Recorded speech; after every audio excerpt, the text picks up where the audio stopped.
¿Qué nos hace diferentes entre los seres humanos? ¿Cuál es la causa primigenia, la causa primaria por la cual hay una distinción entre unos y otros?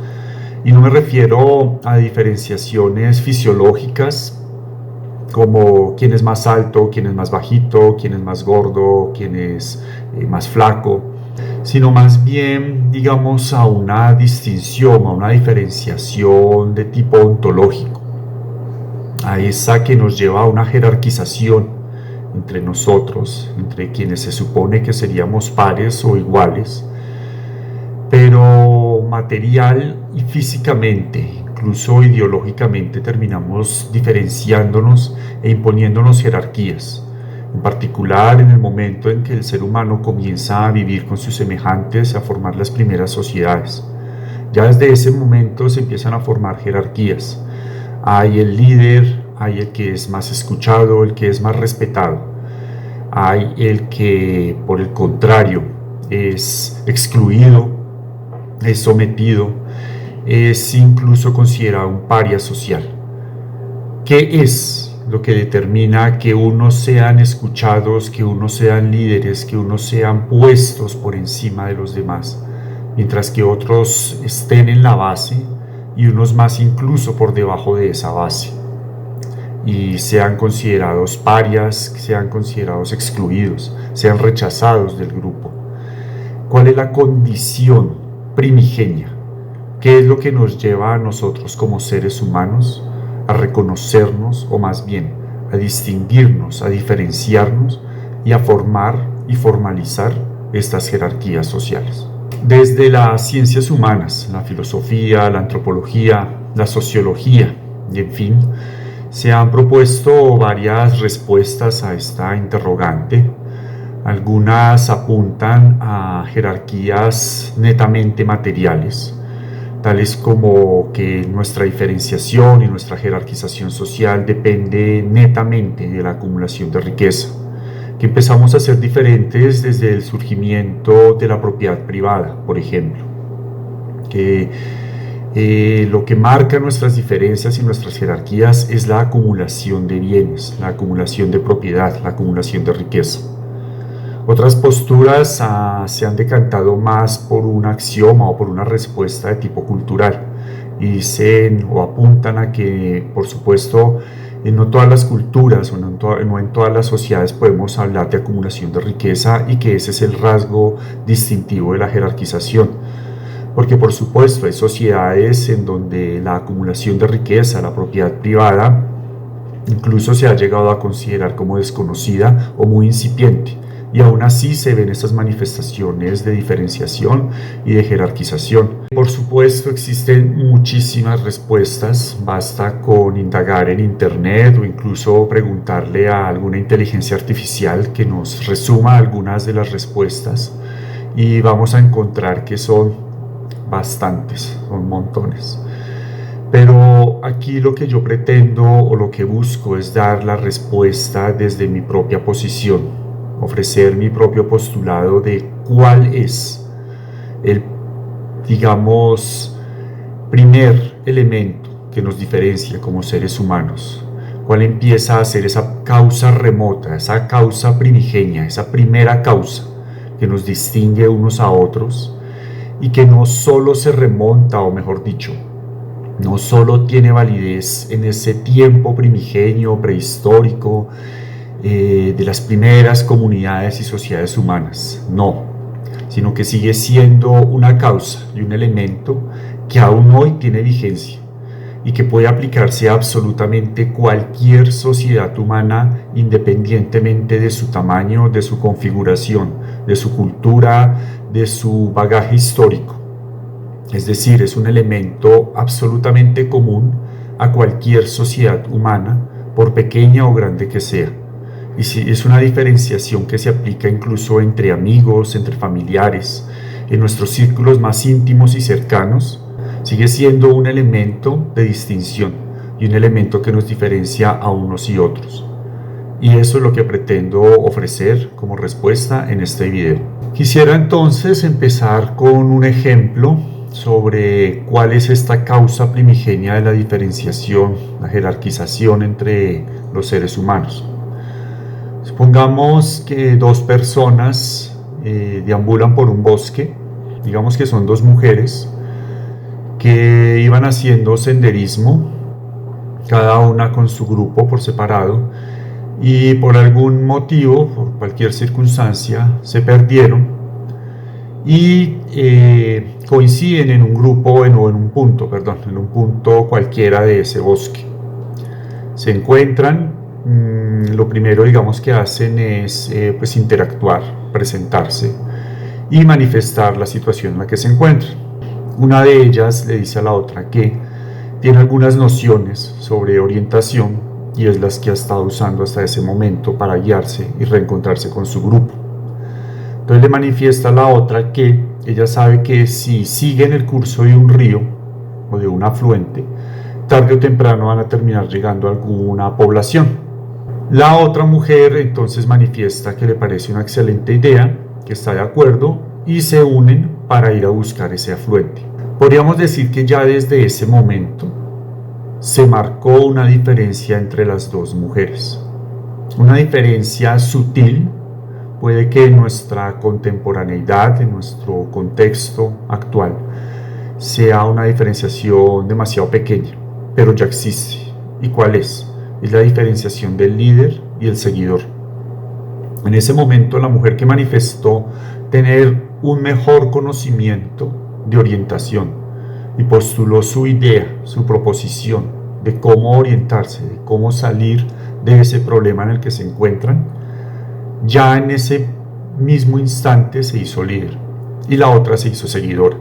Podríamos en ese momento ya hablar de una jerarquía entre las dos, entre la que lidera y la que sigue. En efecto, siguen a esta mujer que dice pues poder orientarse por el cauce de un río, encuentran el afluente, lo siguen y algunas horas después llegan a la parte poblada y allá se logran reunir cada una con su grupo de senderismo que igualmente pues digamos las estaba buscando desde hacía algún tiempo. Pero en ese momento en que se reencuentran o tras ese feliz reencuentro y primera solución de un problema, surge otro. Y es que mientras las buscaban, uno de los miembros de uno de los grupos de senderismo, cualquiera, sufrió una lesión. Digamos que iba caminando, resbaló y golpeó contra una roca y se hizo una herida pues bastante profunda en cualquier parte del cuerpo, no importa. Pero la herida pues digamos requiere algún tipo de atención médica de primeros auxilios. Y la mujer que venía siguiendo a la otra, la que primero fue seguidora, dice tener conocimientos médicos y de enfermería, digamos, básicos suficientes para los primeros auxilios o para pues, auxiliar a esta persona que se hirió. Y comienza en ese momento a tomar o a ejercer el liderazgo de cómo curar o aplicar los primeros auxilios a esa persona que se hirió. Entonces ya ella es ahora la que toma la posición de liderazgo, la que comienza a coordinar qué necesitan, qué la puede auxiliar cada uno, qué traer, qué elementos conseguir, y ella en ese momento ejerce el liderazgo para auxiliar a la persona que sufrió la herida. Entonces fijémonos que en este ejemplo ya hemos vivido dos situaciones en las que la jerarquía cambió drásticamente de una persona a otra. En la primera situación, quien dijo conocer cómo salir del embrollo en el que estaban para orientarse, ejerció el liderazgo. Pero en la siguiente situación, las variables cambiaron, el peligro fue otro, la necesidad recurrente cambió drásticamente. Y ahora, quien tiene el conocimiento para auxiliar a esa persona herida, ejerce como líder y pasa a ser jerárquicamente superior, ya no solo a la persona que la orientó, sino incluso sobre todo el grupo o sobre los dos grupos de senderismo, porque tiene ese conocimiento. Y todos los demás, digamos, en ese momento, pues se apoyan en ella o deciden seguirla para auxiliar a esa persona. Vemos entonces dos situaciones en las que, primero, no hay acumulación de riqueza, La diferenciación no se marcó por quién tenía unos zapatos o unos jeans de mejor marca. Tampoco una diferenciación cultural. Tampoco podemos hablar de que de pronto hubiera algún otro tipo de diferencia entre ellas o una diferencia previa. Simplemente lo que marcó la diferencia entre las dos y lo que hizo que la una fuera líder en el primer momento y la segunda líder en el segundo fue el grado de necesidad, o fueron las variables de necesidad de peligro que cada una pudo resolver y por tanto se atribuyó el liderazgo. Este es un ejemplo, digamos, muy sencillo, muy básico, muy cotidiano, y en el que obviamente, digamos, esa jerarquía es no solo contextual, sino temporal, y está limitada primero al contexto en el que las dos están, las dos mujeres se encuentran, pero sobre todo está determinada por una temporalidad, y esa temporalidad es qué tanto tiempo necesitan o qué tanto tiempo requieren para salir cada una, o como grupo, o como colectivo, del peligro que están afrontando. Pero en tanto esa condición perdure, la condición contextual y la condición de temporalidad, tanto espacial como temporal, va a haber esa jerarquía y esa jerarquía va a tender a mantenerse. En tanto tú como guía, sabiendo sobre orientación, puedas suplir la necesidad en la que nos encontramos, vas a ejercer como líder. Yo no voy a criticar tu liderazgo y tú vas a seguir siendo la jefe y yo la seguidora. Pero después las circunstancias cambian y ya nos encontramos ante otra necesidad, la necesidad de atender a quien ha resultado herido. Y en ese momento es la otra mujer la que empieza a ejercer como líder y va a ser líder e líder incuestionable en tanto se solucione y se mantenga, digamos, esa necesidad, pero también la solución a esa necesidad en la que se encontraron y que cambió la jerarquía entre ellas en ese momento. Y como les digo en nuestro ejemplo, ese cambio de jerarquía no obedeció en ningún momento a una condición material y ni siquiera a una condición cultural o a una condición sociológica, más allá de la necesidad material que las dos en ese momento tenían. ¿A dónde he querido ir con este ejemplo? En la respuesta que busco a esta situación de jerarquización es a que en realidad esta es una condición bastante cambiante. Es una situación que depende de muchas variables, que depende de un contexto, que depende de una temporalidad, que depende de una urgencia, de una necesidad, de elementos tanto materiales como ideológicos, que son los que la determinan. Entonces, quien puede ejercer de líder hoy puede no serlo mañana, y quien es el más apreciado y más querido en una sociedad en determinado momento mañana puede ser el principal paria. Hay un ejemplo que trae o que me gustaría traer a colación en este momento, y es mostrado, o mejor dicho, es planteado por George Martin en su obra de Juego de Tronos. Creo que también está no solo en los libros, sino en la serie que hay de televisión. Y si mal no recuerdo, es una discusión o un momento en el que Varys, el eunuco, está hablando con Tyrion, el menor de los Lannister. Y bueno, en algún momento Varys le pregunta a Tyrion dónde yace el poder. Creo que el planteamiento más o menos tiene esa intención, ¿no? El planteamiento es ese, ¿dónde yace el poder? Entonces le pone el ejemplo de 4 personas que están en una habitación, en un cuarto. Uno es un mercenario o un guerrero que en ese momento tiene una espada. Otro de los personajes en esa habitación es un rey, con su corona, su cetro, su toga. El siguiente personaje es un jerarca religioso. Y el cuarto personaje es un mercader muy rico. Entonces el diálogo, la pregunta que le hace Varys a Tyrion es ¿cuál de los 4 personajes es más poderoso? ¿O cuál de los 4 personajes es el que ostenta el poder? Creo que es algo así, hacia donde va orientada la pregunta. Ante este planteamiento, Tyrion, bueno, digamos que queda algo perplejo, y uno podría en un primer momento manifestar o responder que la persona más poderosa dentro de esa habitación, o quien ostenta el poder entre esos cuatro, podría ser el guerrero, el mercenario que tiene la espada, que sabe cómo usarla y que puede amenazar a los otros tres personajes con simplemente matar o herir a quien no le haga caso, a quien no se arrodille o incline su cabeza ante su mandato. Es digamos, un tipo de poder muy inmediato, muy de facto, muy material, y que de hecho hemos visto o se ha visto en la historia de la humanidad en reiteradas situaciones. Es el poder que tiene el militar, que tiene quien ostenta las armas y sabe cómo usarlas.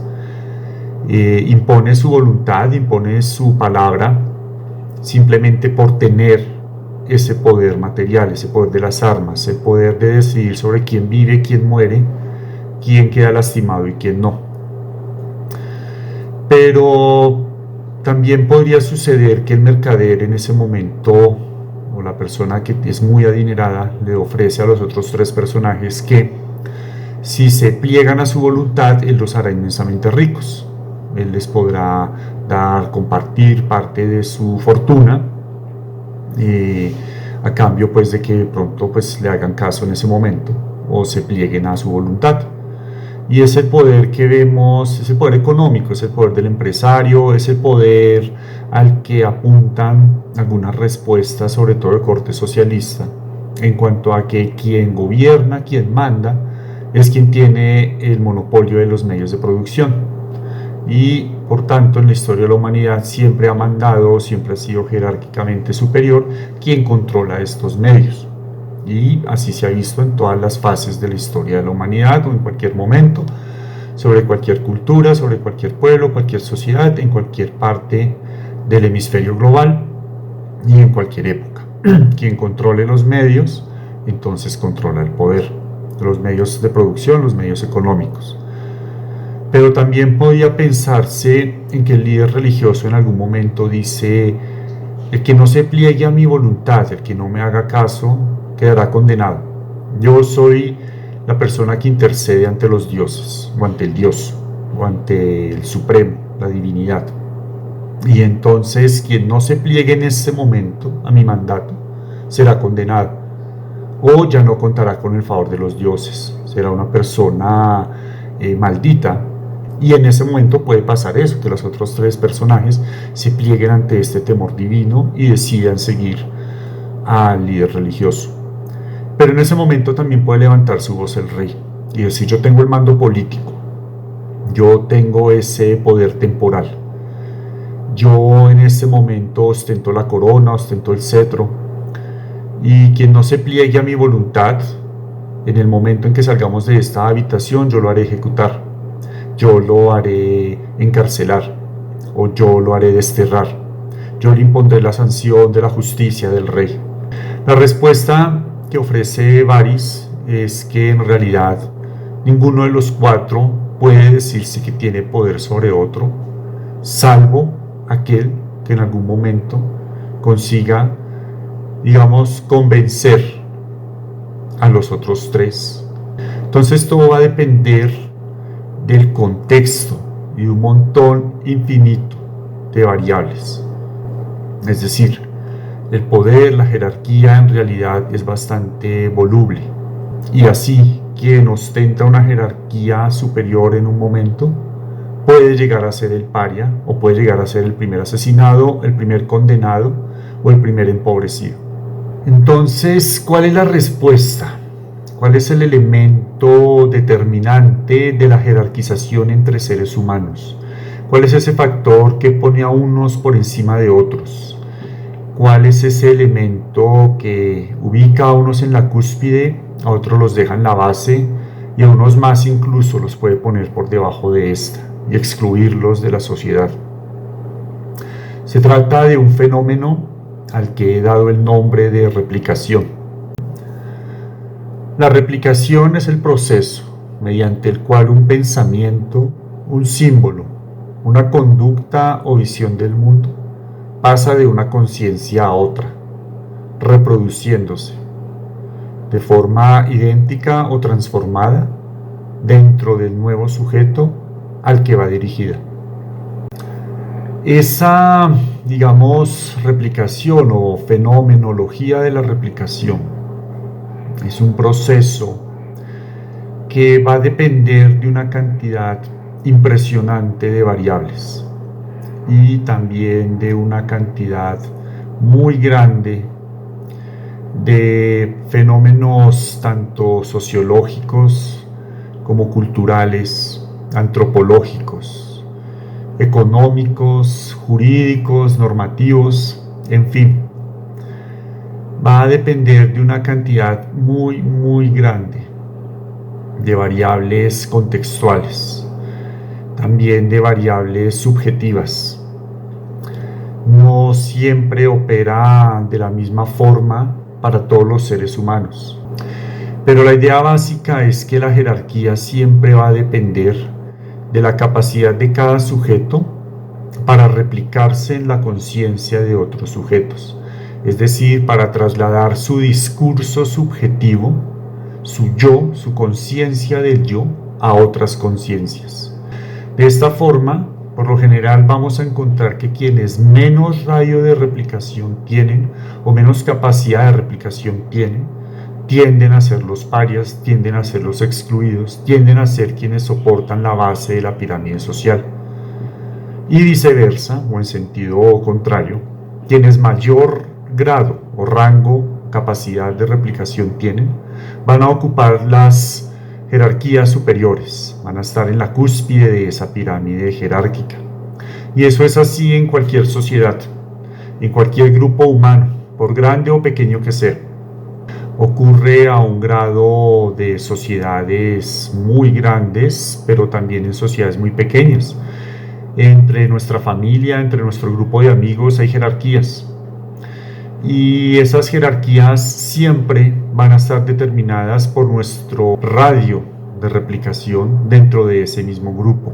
Respondiendo entonces a la pregunta sobre cuál es el elemento o factor clave en la diferenciación o jerarquización entre los seres humanos, la respuesta subyace en la fenomenología de la replicación, es decir, en la capacidad que tiene cada uno para proyectar su yo, su discurso subjetivo en la conciencia de sus semejantes.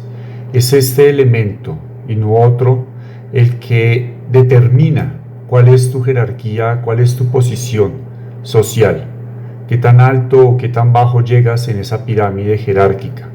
Y esa capacidad replicatoria o radio de replicación no está necesariamente ligada a la personalidad, al carisma, a las facilidades de socialización o de trabar una amistad, de hacerse popular. En realidad va mucho más allá, porque como expliqué en su momento, la replicación es un fenómeno que depende de muchas variables tanto intrínsecas como externas, tanto objetivas como subjetivas, y que muchas veces escapan incluso del control del mismo replicante, de la misma persona, y pueden estar ligadas a factores externos que él ni siquiera domina.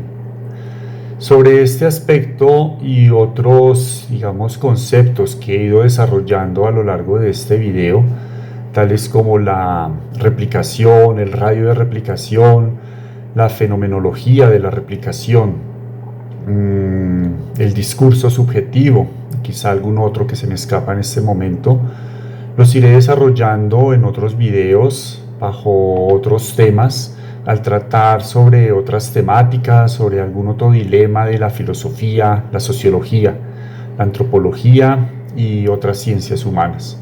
Espero verlos en una próxima oportunidad.